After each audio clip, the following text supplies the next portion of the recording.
Good morning, students. Today I am going to tell you something about the landscape of the soul. The first part is done, so let's start the second part. So before that, let me tell you what is the outline of the story. And if you have seen the first part, then you can understand it better. This chapter is about how different the Chinese art form is from the European art form. And here the writer Nathali has used two stories to make a contrast. Now, what is the contrast? The first, if you are talking about European art, that European art is about reproducing an actual view, right? Whatever the actual view, when you see in real, you can see in that landscape. Okay, whereas we are talking about Chinese art, it is about not creating a real landscape, right? That is not a reality. Okay, now other things about the European art and the landscape is that an artist let the viewers so exactly what he wants to tell them to see in the landscape. Whereas if we are talking about Chinese art, in this Chinese landscape, the artist spiritual as well as the inner voice you can see, and in which you can travel from any point, and it let the viewer creates a path for their migration, right? Sorry, imagination. Sorry. Now, here we have stopped. Here I told you that about spiritual and inner imagination. You can travel in the Chinese art. Okay. This concept is expressed and sensory, literally mountain water, which used together represent the world landscape.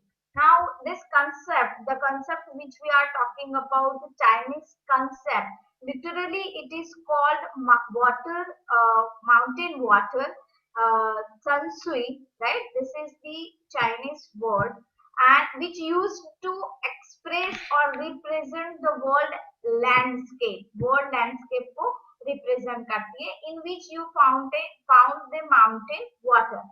More than two elements of an image, this represents two complementary poles, right? Now two elements you can found here. The one element is mountain and the second element is water. Now these complementary poles represent the Taoist view of the universe. Now, what is Taoism? This is the ism in a Chinese philosophy based on the writing of Lao Tzu, right? So this is the ism and viewpoint and the philosophy which you find in the Chinese philosophy. Here now these two complementary poles. Now here the mountain. Here they are calling mountain as Jung. Jung means component of Tao.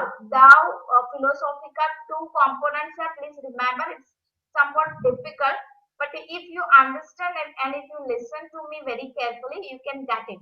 Now I told you that Taoist views का two component poles have. The first one is mountain and the second one is water. Now the first one mountain is called Yang. Yang यानी कि component of Tao, reaching vertically towards heaven, stable, warm, dry in the sun. Right here we'll stop and we'll understand this sentence. Now if you are talking about Yang is a mountain, and if you see the characteristics of the mountain, and you can see that they are standing vertically towards the heaven. Their face is towards the heaven.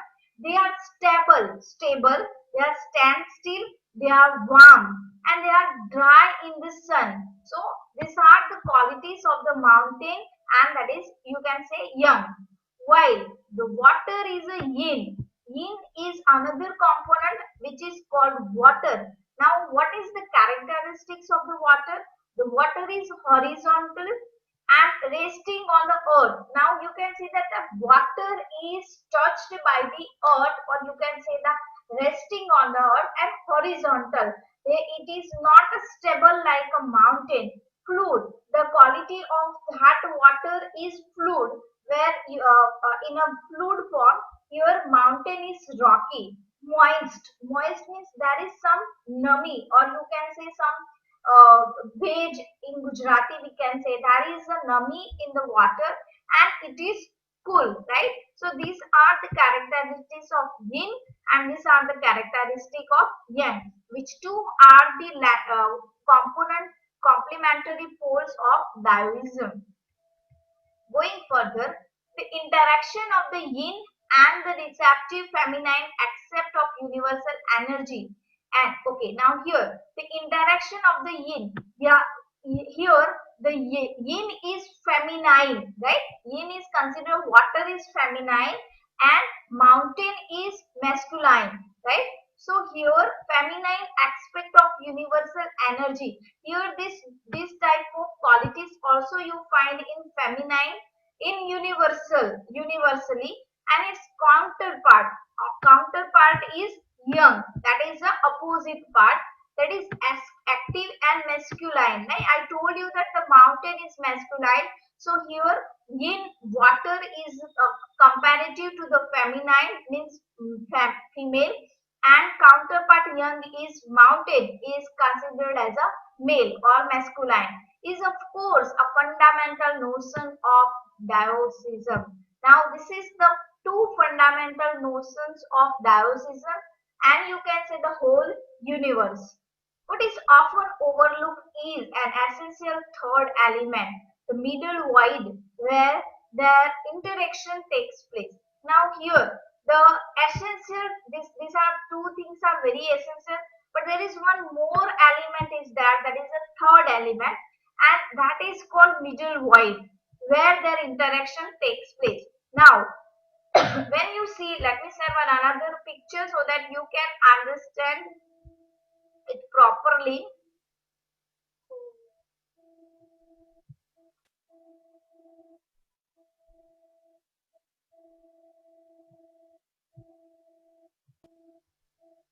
Just a second.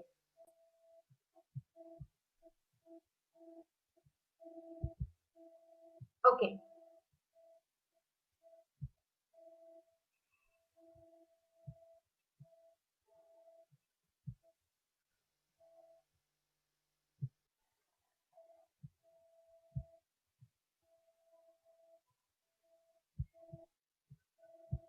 Okay. Here you can see the mountain, right? Here I am talking about where is middle void now, right? Middle void kahan pe hai? That I am telling you. Here you can see the mountain, and here there is a water, right? So this part where the mountain and the water meets, that is the middle void. Now here that is why he was that the writer is talking about that thing. So the third element is middle void, where the interaction between the mountain, yin and yang, right, takes place. This can be compared with the yogic practice of pranayam, breathe in, retain, breathe out. The suspension of the breath is the void where meditation occurs. Now here the writer compares this third element with the interaction of the with the practice of yogic practice pranayam. If you are knowing that how we can do and what is the procedure of the pranayam, in the procedure that you just breathe in, then you hold it, retain it for a while, and then you breathe out, right? So the suspension where you retain the breath, that is called void, right? This is the third element where meditation occurs. So this element, so for pranayam, meditation is very important. As the same way, retaining the breath, that is very important. In the same way, yin and yang, that is the third element, and middle void, that is also very important, where these two takes place, interaction takes place. The middle void is essential. Nothing can happen without it. Now, the middle void is very important because if they cannot meet, the universe cannot be happen, and we cannot have the universe. So, feminine and masculine meeting, that is also very important. That is, the middle void is very important. Hence, the importance of the wide unpainted space in the Chinese landscape. And that is why I told you that there is the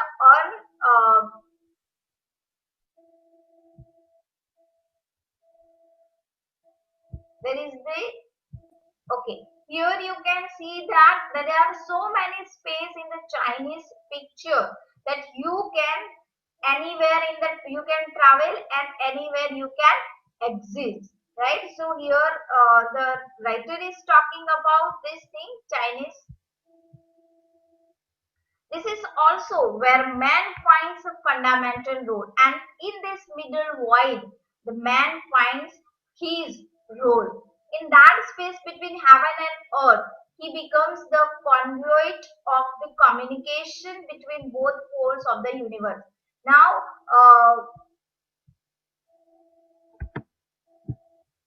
channel, right? Conduit means channel.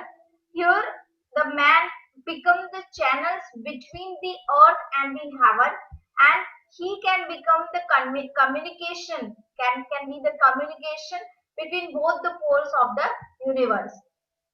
His presence is essential. Now here man is very essential. His presence is very essential.